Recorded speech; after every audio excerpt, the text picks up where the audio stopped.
बनेगी। कागा से तो ही हंस करेंगे, मिट जाए उड़ के दागरे, तेरी बिगड़ी बनेगी।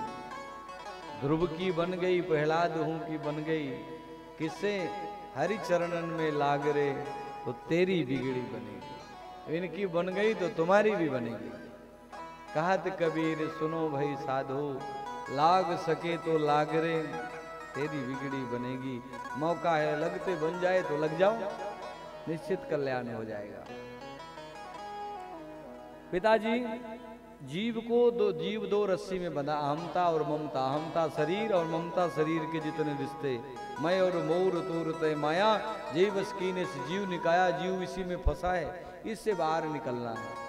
संत के शरण में जाओ, सत्संग सुनो, सत्संग से तुम्हारा जीवन बदल जाएगा और तुम भगवान के हो, भगवान को पहचान जाओगे। एक हंस का बच्चा कीचड़ में गिर गया, काला दाग लग गया। वो सोचा मैं कौआ हूं, कौओं को देखा मैं इन्हीं के परिवार वालों, मेरा कलर मिलता जुलता। पर एक जब कोई हंस आया, उसने समझाया बेटा तू मेरे परिवार का है। नहीं नहीं, कहाँ तुम इतने गोरे, हम काले हो। नहीं नहीं, बोला उड़ो। अपने साथ उड़ान भराया उसको और एक सरोवर में ले जाके डुबकी लगवाया। जब डुबकी लगाया तो उसका रंग रोगन बदल गया, उसका जो कीचड़ था वो छूट गया, वो भी पूरा सफेद निकल गया। तो वो समझा कि अरे भाई हम तो तुम्हारे ही खानदान के थे, तुम्हारे ही परिवार के थे। इसी तरह हम लोग भी भगवान के ही हैं। पर जब कोई हमारे जीवन में सद्गुरु आता है और कथा रूपी गंगा में हमें डुबकी लगाता, तब हमें पता चलता कि हम भी जीव हैं और हम ईश्वर के अंश हैं। ईश्वर अंश जीव अविनाशी, चेतन अमल सहज सुखराशि। तो पता लगता और हम फिर भगवान के हो जाते।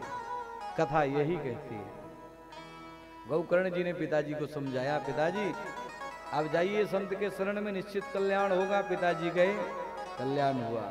सत्संग से भागवत के 10वें स्कंद का पाठ करके आत्मदेव ने मुक्ति पाली। इधर धुंधकारी आया, धुंधकारी ने कहा मैं मैया से कहा धुंधली से कि वो चाबी किधर है तिजोरी की। बोले बचे क्या है, चाबी मांग रहा है। बोले दे रही चाबी की नहीं, जलती हुई लकड़ी से तुझे मारूंगा, मार डालूंगा। अब वो धुंधली चाबी वाबी फेंक के भगी बेचारी। माँ किधर जाऊं, अंध कुएं में जाके गिर गई और मर गई।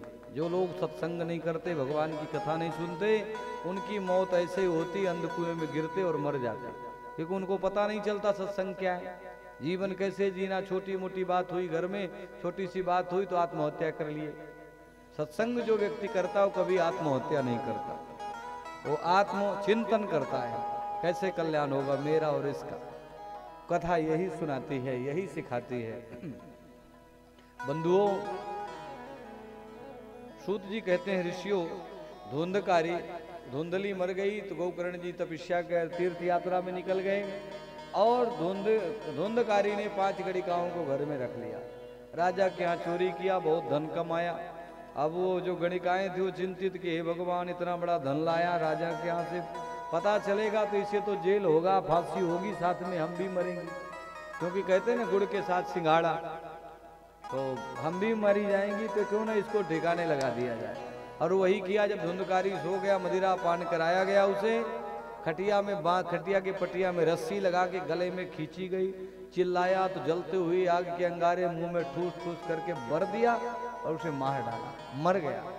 शरीर के टुकड़े किए और वहीं गड़ा दिया और धन का बटन बारा करके वो वेश्याएं भाग गई। महाराज सूत जी कहते हैं ऋषियों, जो माताएं इस तरह की हो कि धन के लिए कुछ भी करने को तैयार हो, ऐसे माताओं को त्याग देना चाहिए, उनसे दूरी बनाना चाहिए। स्थिति वो बनी। भगवान कहते हैं, बोले भागवत भगवान की। सूत जी कहते हैं ऋषियों, धुंधकारी मारा गया। अब गोकर्ण जी घर वापस आए। घर में जब देखा, रात शाम के वक्त घर आए, बीच में आंगन में थोड़ा साफ करके बैठ गए, भोजन किया, संध्या किया।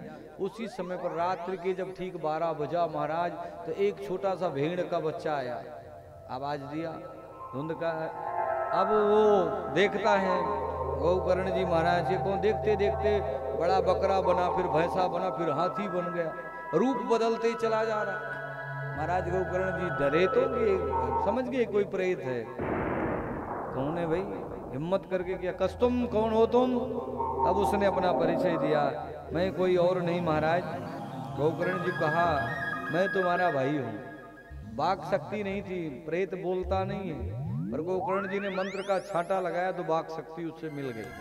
और मंत्रों के कारण फिर वो अपने वाणी से बोल के बताया, महाराज मैं कोई और नहीं हूँ, मैं तुम्हारा बड़ा भाई हूँ। अहम भ्राता तुदीयो अश्मि धुंधकारी नामता, मैं तुम्हारा बड़ा भाई धुंधकारी हूँ। धुंधकारी, तुम और प्रेत, क्यों प्रेत बन गए? तब वो कहता है, सुनिए, सुकिये नैव दोषेण, मैंने बड़ा दोष किया, दुराचार, पापाचार, भ्रष्टाचार, अत्याचार बहुत सब किया, इन सभी का मुझे फल प्राप्त हुआ। दोषेण ब्रह्मत्व नाशितम मया, मैंने अपने धर्म को छोड़ दिया कि मैं ब्राह्मण हूं। ब्रह्मत्व नाशितम मया, मैंने ब्रह्मत्व छोड़ दिया तो प्रेत तत्व को प्राप्त हुआ। जो जिस देश में जिस जात में जन्मे उस धर्म का पालन करना चाहिए। और कोई भी दोष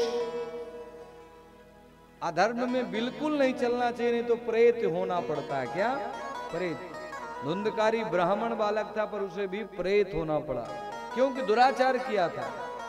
महाराज प्रेत योनि में भटक रहा हूं, इधर से उधर परेशान हूं, मेरी रक्षा करो, मेरा उद्धार करो।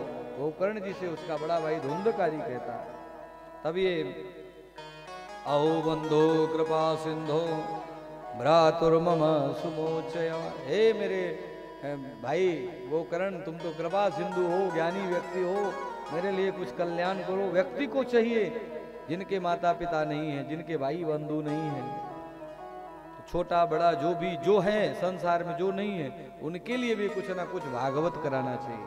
उन्हें भागवत सुना के उन्हें मुक्ति दिलाना चाहिए, ये हमारा आपका फर्ज है। धुंधकारी गोकर्ण से कहता है। गोकर्ण ने कहा, कोई बात नहीं, हम तुम्हारे लिए उपाय सोचेंगे, अभी जाओ। रात्रि में गोकर्ण जी को नींद नहीं आई, सवेरा हुआ, उठे, बड़े ऋषि मुनि महात्माओं से पूछा, किसी ने उत्तर नहीं दिया। तब सूर्य भगवान को जल दे रहे थे और सूर्य भगवान से प्रार्थना किया गोकर्ण जी ने, महाराज कृपा करिए, बताइए।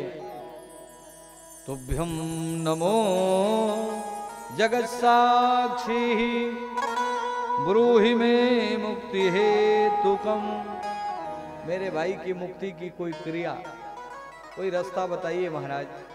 जल दे रहे थे तो सूर्य भगवान ने आकाश से आकाशवाणी किया, श्रीमद भागवतान मुक्ति ही सप्ताहम वाचनम करो, तेरे भाई की मुक्ति होगी। प्रेत योनि से मुक्त करना हो जिसे, अपने पितरों को, अपने माता पिता भाई बंधु को, उसको भागवत सुनवाओ। गोकर्ण जी ने अपने बड़े भाई के लिए, ये मैं नहीं कहता, सूर्य भगवान गोकर्ण जी को बताते हैं, श्रीमद भागवतान मुक्ति सप्ताहम वाचनम करो, सप्ताह 7 दिन की कथा भागवत की करो, निश्चित उस व्यक्ति की, उस जीव की, उस प्रेत आत्मा की, उस पितृ आत्मा की मुक्ति होगी। गोकर्ण जी ने आषाढ़ के महीने में भागवत की कथा रखी। और महाराज जैसे कथा प्रारंभ हुई, वैष्णवो ब्राह्मणों मुख्यम श्रोतारम परिकल्पसा, ब्राह्मण लोग, वैष्णव लोग, भक्त लोग सब पधारे, कथा प्रारंभ हुई। धुंधकारी भी आया, एवं भाई धुंधकारी आया तो बांस, अपने यहाँ बांस और कांस का एक मंडप बनाते, अभी भी बनता गांव में, बांस कांस का मंडप बना के भागवत की कथा होती। उसमें एक बांस का टुकड़ा पड़ा 7 गांठ का, उसमें पोल था जरा। धुंधकारी के भाई प्रेत के पास तो उसके पास 1-2 तत्व होता है, हवा और अग्नि, 2 तत्व प्रेत को मिलता, 3 तत्व गायब होते हैं तो मृत्यु हो जाती व्यक्ति की। तो हवा के रूप में आया तो उसी बांस के पोल के अंदर बैठ गया, कथा सुनने लगा। प्रेत जिसके निमित्त हम कथा करते हो कथा सुनने आता, वो बैठता, लेकिन उस व्यक्ति को बैठना चाहिए, उसके घर वालों को रहना चाहिए, तब उसकी मुक्ति बनती है। केवल फोटो रख देने से काम नहीं चलता, फोटो नहीं भी रखो, केवल तुम्हारा संकल्प दृढ़ है तो तुम्हारा जो भी हो उसकी मुक्ति निश्चित होगी। तुम मन से कथा सुनो, प्रभु से प्रार्थना करो कि उसका कल्याण हो जाए, तो निश्चित भगवान कल्याण करते हैं। अब ये सूत जी कहते हैं ऋषियों, एक दिन की कथा हुई तो जो 7 गांठ का बांस था, एक ग्रंथि एक गांठ फट गई। दूसरे दिन में दूसरी, तीसरे, चौथी, जब 7वें दिन की कथा हुई तो एवं सप्त दिनश्चैव सप्त ग्रंथि विभेदनम, 7 गांठें फट गई और धुंधकारी देव रूप में प्रकट हो गया महाराज। देव रूप में धुंधकारी प्रकट हुआ और प्रणाम किया कि धन्य है महाराज, धन्य है भागवत की कथा और धन्य है ये 7 दिन जो आज मुझे प्रेत से देव बना दिया। धन्या भागवती वार्ता, धन्या भागवती वार्ता प्रेत पीड़ा विनाशनी, सप्ताहोपि तथा धन्या कृष्ण लोक फल प्रदा। महाराज धन्य 7 दिन और धन्य भागवत की कथा, धन्य ये सप्ताह जो भगवान कृष्ण का दर्शन की लालसा थी, पर इस भागवत ने भगवान से मिला दिया, भगवान की कृपा दिला दी, प्रभु का साक्षात्कार करा दिया। महाराज धन्य है, इसकी धुंधकारी की मुक्ति हुई और एक दिव्य विमान आया लेने, धुंधकारी को लेके चल दिया। गोकर्ण जी ने कहा कि भागवत से देव तो बन गया, पर विमान श्रोता इतने सारे, रोक दिया विमान को, रोको भाई, इतने लोगों ने कथा सुनी, विमान एक को क्यों आया? बोले नहीं नहीं, इसमें श्रवणम विभेदनम, जो जिस भाव से सुनेगा, इसने मुक्ति के भाव से सुना तो इसकी मुक्ति हो गई। अब तुम धन के लिए सुनोगे तो धन मिलेगा, तुम सोचोगे हमारी परम गति हो, हम जब भी शरीर छूटे भगवत प्राप्ति हो, तो निश्चित हो जिस भाव से सुनो। महाराज फिर मानसर महीने में कथा इन्होंने किया। उस समय जितने लोग थे परिवार के, सभी लोग, सारे गांव के परिवारजन सभी लोग बैठकर भगवान की मानसर महीने में कथा सुनते हैं। और वो स्थिति हुई कि जितने लोग सुनने वाले, 2 मिनट और बैठिए, इसके बाद आरती होगी, मात्र 2 मिनट बैठो। तो वो स्थिति बनी कि अयोध्या वासिना सर्वे, जैसे 2 मिनट और बैठिए, भगवान की आरती और प्रसाद लेकर के जाओ। अयोध्या वासिना सर्वे, अयोध्या वासिना पूर्वा यथा रामेण संगता तथा कृष्णेन तेनीताम गोलोकम योग दुर्लभम। महाराज जैसे अयोध्या वासी जब राम जी गए साकेत धाम, तो सारे प्रजापुर वासियों का जिसे चलना हो मेरे साथ तो चलो, सरजू मैया में डुबकी लगाओ, सब के सब भगवत धाम पहुंच गए। गोकर्ण जी ने भी भागवत की कथा सुनाई। जितने श्रोता मांगसर महीना में कथा सुने, तो जितने सुनने वाले उतने विमान आ गए और शरीर सबके सब भगवान के लोग गए। भगवान विष्णु प्रकट भये और जो व्यासपीठ में वक्ता कथा कहता उसे गले से लगाया और कहा कि तू तो बेटा मेरा स्वरूप है, चल। व्यासपीठ में बैठने वाला वक्ता जो कथा आपको सुनाता है, वो 7 दिन तक, जब तक आपको कथा सुनाता है, वो भगवान नारायण का स्वरूप होता है। स्वयं भगवान ने कहा है, व्यासाय विष्णु रूपाय व्यास रूपाय विष्णवे नमो वे ब्रह्म हृदय वासिष्ठाय नमो नमः। महाराज वशिष्ठ इस प्रकार स्वयं भगवान अपने साथ गोकर्ण जी को लेके गए।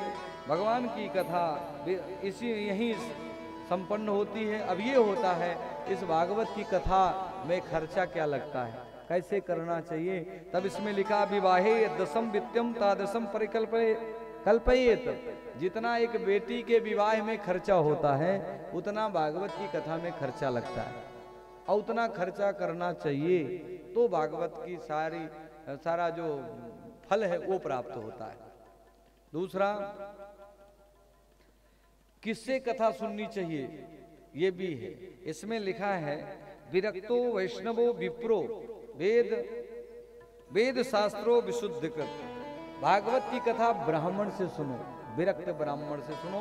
भागवत की कथा बहुत से लोग, जैसे अभी मैं किसी की बुराई नहीं करता, माताओं को अधिकार नहीं है व्यासपीठ में बैठने का।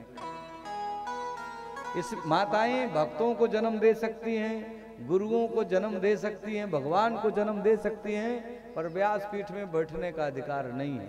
इसमें वेदव्यास जी ने लिखा है विरक्तो वैष्णवो विप्रो, जो वैष्णव हो ब्राह्मण हो। वेद शास्त्रों विशुद्ध कर, जो वेद शास्त्र का जिसे अनुभव हो, ज्ञान हो और भगवान का भक्त हो। दृष्टांत कुशलो धीरो वक्ता कार्यो अंतिना, मतलब जो आपको दृष्टांत दे करके भगवान तक जोड़ दे, आपका मन एकत्रित करके भगवान में लगाए रखे। ऐसे वक्ता से भगवान की कथा सुननी चाहिए।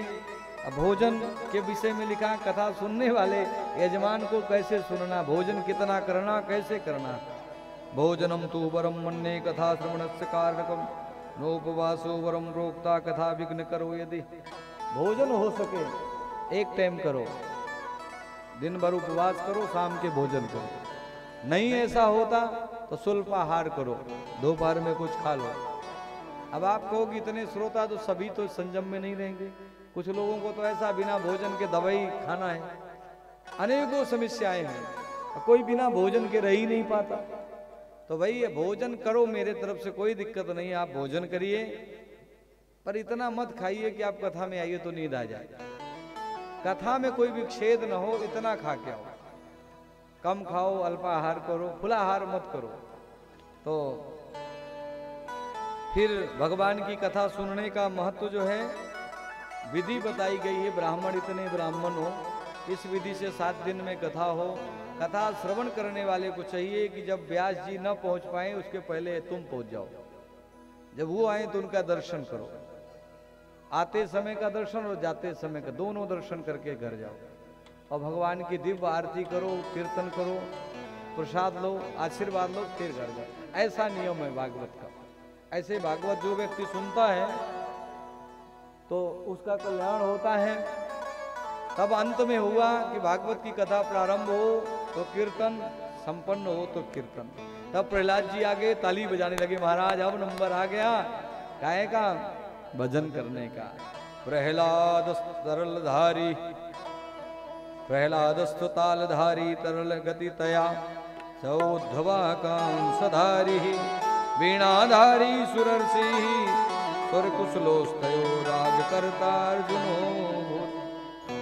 इंद्र महाराज मृदंग में हाथ मारने लगे, अर्जुन राग में आ गए, प्रहलाद जी ताली बजाने लगे, तरल गत्या उद्धव जी मजीरा बजाने लगे। आइए हम लोग भी कीर्तन करें। निकुंज में विराजे,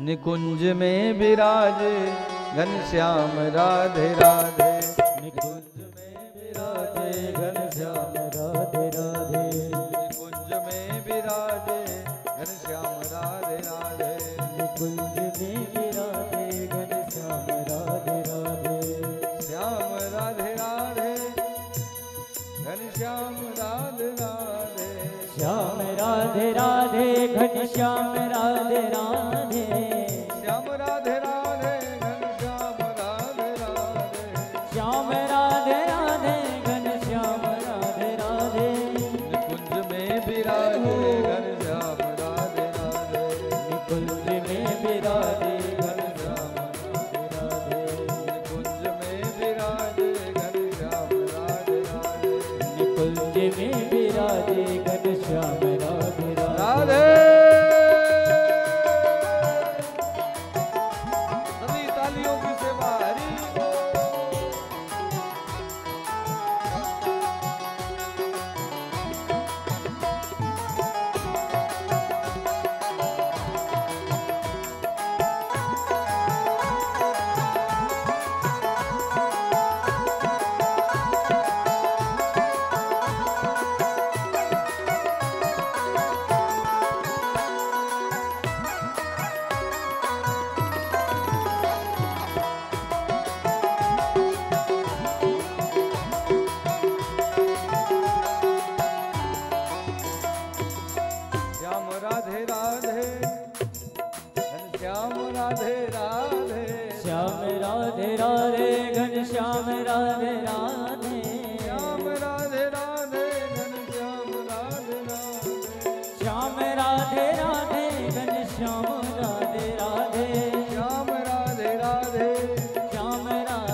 कुंज में विराजे घनश्याम राधे राधे, कुंज में विराजे घनश्याम राधे राधे, राधे राधे राधे राधे राधे राधे राधे राधे राधे राधे राधे राधे राधे राधे राधे राधे श्याम मिलाधे राधे राधे राधे राधे राधे श्याम मिलाधे राधे राधे राधे राधे राधे राधे राधे राधे राधे राधे राधे राधे राधे श्याम मिलाधे राधे राधे श्याम मिलाधे राधे राधे श्याम मिलाधे वृंदावन में राधे राधे राधे राधे गली में राधे राधे जाडोद गांव में राधे राधे राधे राधे राधे राधे गणेश मंदिर राधे राधे राधे राधे राधे राधे हम भी बोले राधे राधे तुम भी बोलो राधे राधे राधे राधे राधे राधे राधे राधे राधे राधे राधे राधे राधे राधे राधे राधे राधे राधे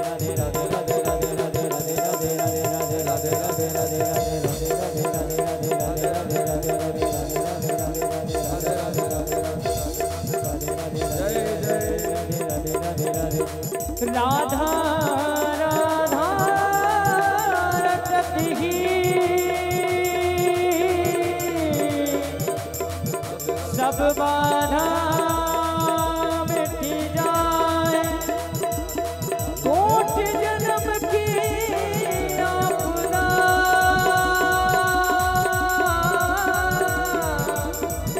श्री राधा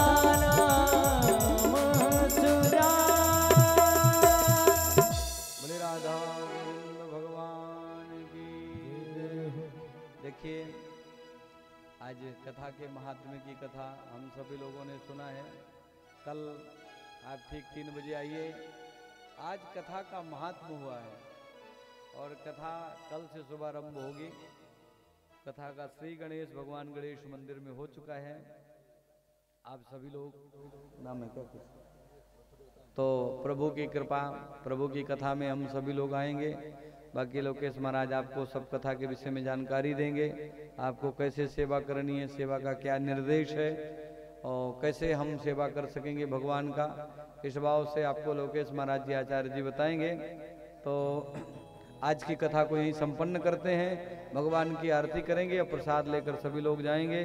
कार्यालय में हमारे सभी बैठे हैं लोग, आप सभी लोग जिनके मन में जो जैसी श्रद्धा हो सेवा की, वो अपना नाम अंकित कराएंगे। आज पहला दिन है, कोई बात नहीं है। 6 दिन अभी अपने जीवन के हैं। इन 6 दिनों के अंदर हम सभी लोगों को सेवा देनी है, करनी है। हमारे लोकेश जी कुछ बोलेंगे। आज के इस पावन यज्ञ में हमारी मैया ने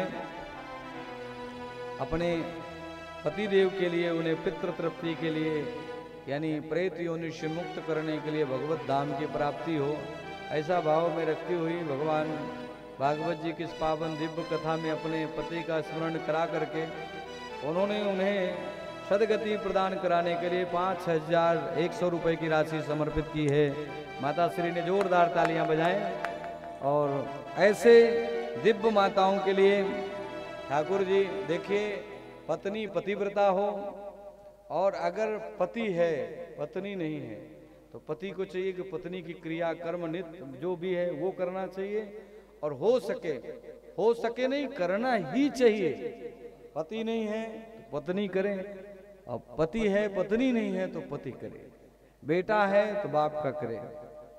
इसीलिए बेटा को जन्म दिया जाता है। और पति पत्नी इसीलिए 2 होते हैं, एक दूसरे के लिए, उनके कर्म सुधारने के लिए कि उनका कैसे कर्म सुधरेगा, इसके लिए हम लोग एक दूसरे के सहारा देते हैं।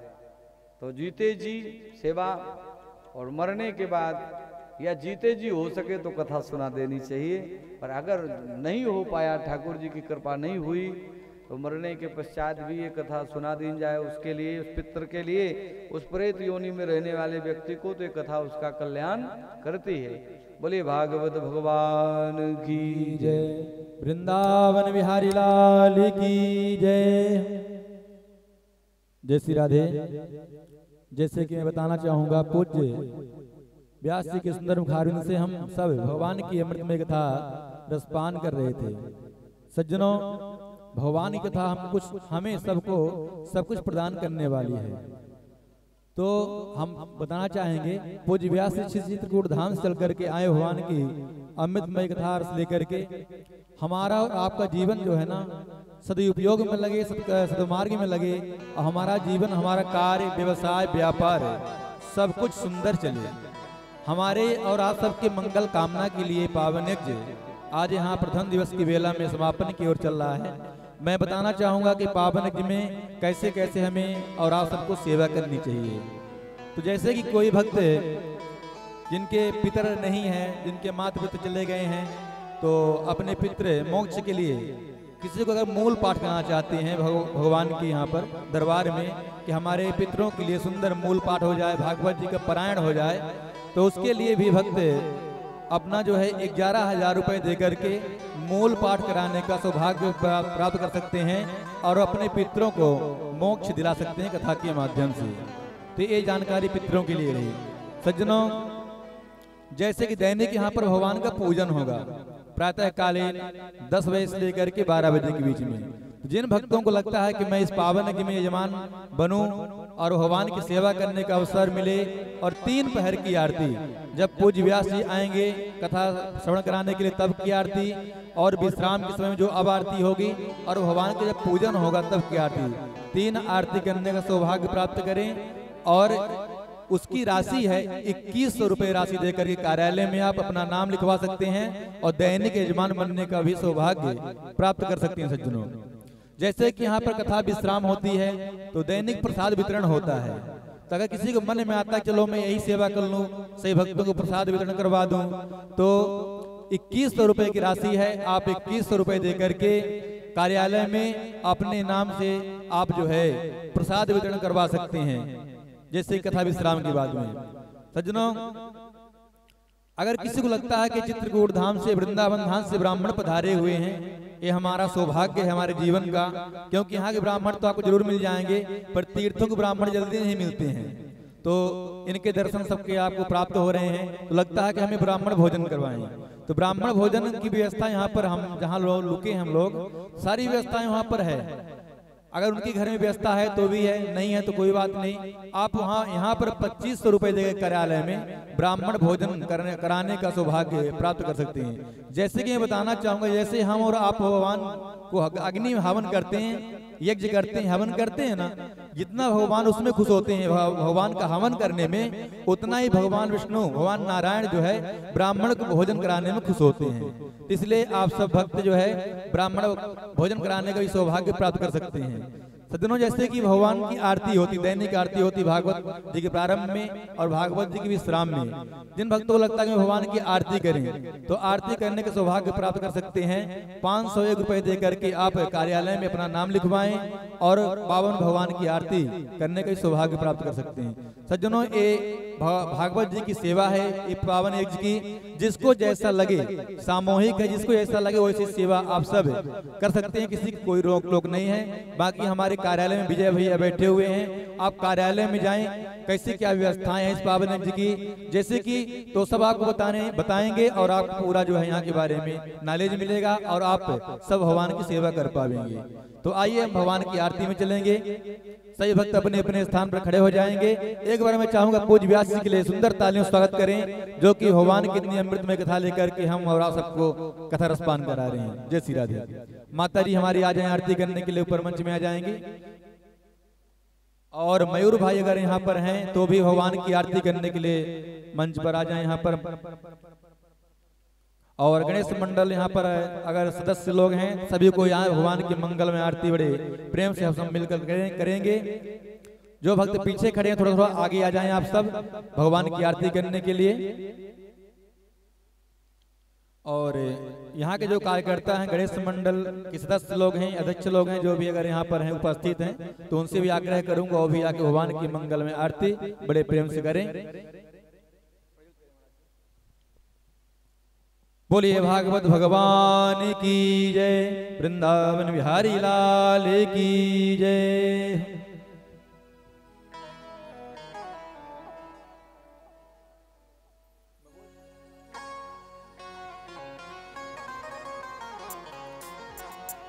हरि ओम। ज्वालामलनिन्नै नमः, हर्तनेश्वर्यै नमः, सर्वोपचारार्थे गंधच्छत पुष्पम समर्पयामि। एक आरती नीचे दे दीजिए, एक ऊपर दे दीजिए।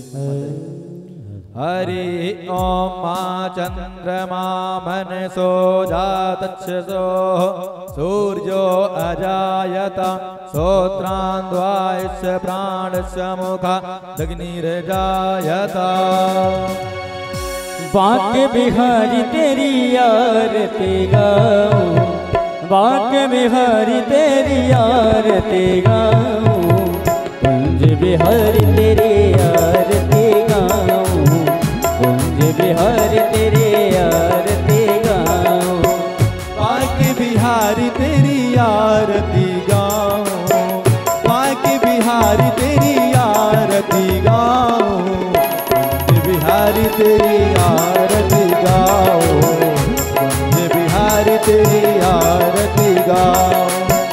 मोर मुकुट माथे पे सोहे, प्यारे बंसे मुनि मन मोहे।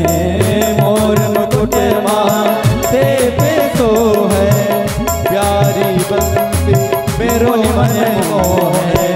देख छवि मैं तो बलि बलि जाऊं, देख छवि मैं तो बलि बलि जाऊं। बांके बिहारी तेरी आरती गाऊं, कुंज बिहारी तेरी आरती गाऊं। चरणों से निकले हैं गंगा प्यारे, जिसने सारी दुनिया तारे। चरणों से निकली है गंगा प्यारी, जिसने सारी दुनिया तारी। उन चरणों के मैं दर्शन पाऊं, उन चरणों के मैं दर्शन पाऊं। बांके बिहारी तेरी आरती गाऊं, कुंज बिहारी तेरी आरती गाऊं। व्यासदास के नाथ आप हो, सुख दुख जीवन साथ आप हो। व्यासदास के नाथ आप हो, सुख दुख जीवन साथ आप हो। श्री चरणों को मैं शीश झुकाऊं, श्री चरणों को मैं शीश झुकाऊं। बांके बिहारी तेरी आरती गाऊं, कुंज बिहारी तेरी आरती गाऊं। श्री हरिदास के प्यारे तुम हो, मेरे मोहन जीवन धन हो। श्री हरिदास के प्यारे तुम हो, मेरे मोहन जीवन धन हो। प्यारी छवि तेरी मन में बसाऊं, प्यारी छवि तेरी मन में बसाऊं।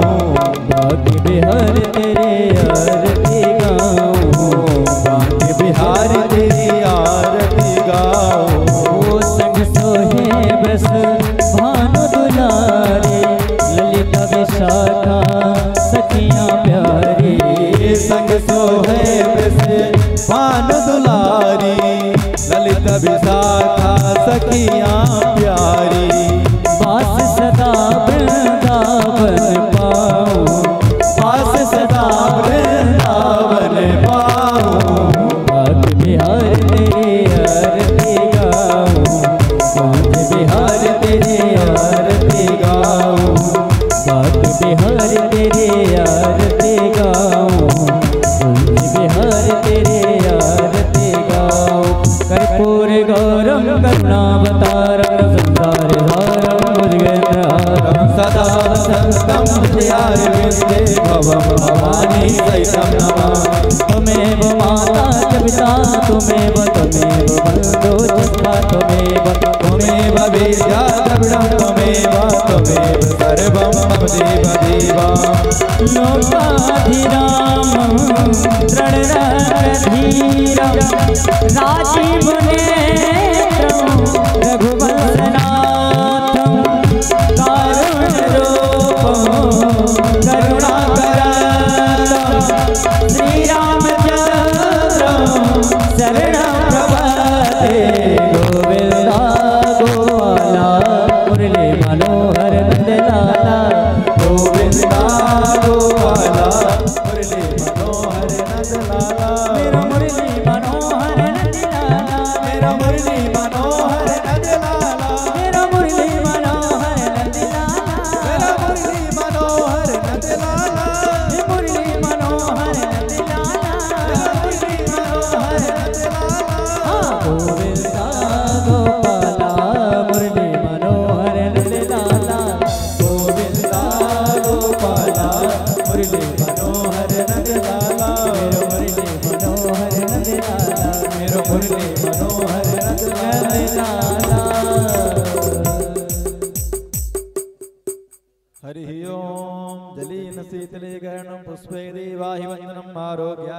आत्माय वंदनम हस्त प्रक्षाल्य आरार्तिक्यं समर्पयामि। श्री पुराण पुरुषोत्तमाय नमः।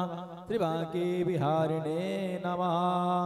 ओम द्यौः शान्तिरन्तरिक्षगुं शान्तिः पृथिवी शान्तिरापः शान्तिरोषधयः शान्तिः वनस्पतयः शान्ति विश्वे देवाः शान्ति ब्रह्म शान्तिः सर्वगुं शान्तिः शान्तिरेव शान्तिः सामा शान्तिरेधिः। हस्ते अक्षत पुष्पाणि गृहीत्वा मंत्रपुष्पाञ्जलि। हरिः ओम माजनेनमय जन्त देवस्थानि धर्माणि प्रथमान्यासान्य ते हनाकं महिमानः सचन्द्र पूर्वे साध्याः शान्तिदेवाः। हरिः ओम एकदन्ताय विद्महे वक्रतुण्डाय धीमहि तन्नो दन्ते प्रचोदयात्। हरिः ओम नारायणाय विद्महे वासुदेवाय धीमहि तन्नो विष्णुः प्रचोदयात्। हरिः ओम महालक्ष्मै च विद्महे विष्णुपत्न्यै च धीमहि तन्नो लक्ष्मी प्रचोदयात्। हरिः ओम नन्दनन्दनाय च विद्महे यशोदानन्दनाय धीमहि तन्नो कृष्णः प्रचोदयात्। हरिः ओम वृषभानुजायै च विद्महे कृष्णप्रियायै च धीमहि तन्नो राधा प्रचोदयात्। हरिः ओम अंजनी नन्दनाय च विद्महे वायुपुत्राय धीमहि तन्नो हनुमत् प्रचोदयात्। श्रीवन्तिकावकुलचम्पकपाटलब्जैर् पुण्यागजाति करवीर रसाल पुष्पै बिल्व प्रवाल तुलसी दल मंजरीभिः त्वां पूजयामि जगदीश्वर मे प्रसीद। नाना सुगंध पुष्पाणि यथा कालोद्भवानि च पुष्पाञ्जलिर्मयादित्वा गृहाणा परमेश्वरः। मंत्र पुष्पाञ्जलि समर्पयामि। श्री पुराण पुरुषोत्तमाय नमः। श्री बांके बिहारिणे नमः। सही भक्त बड़े जयकारा।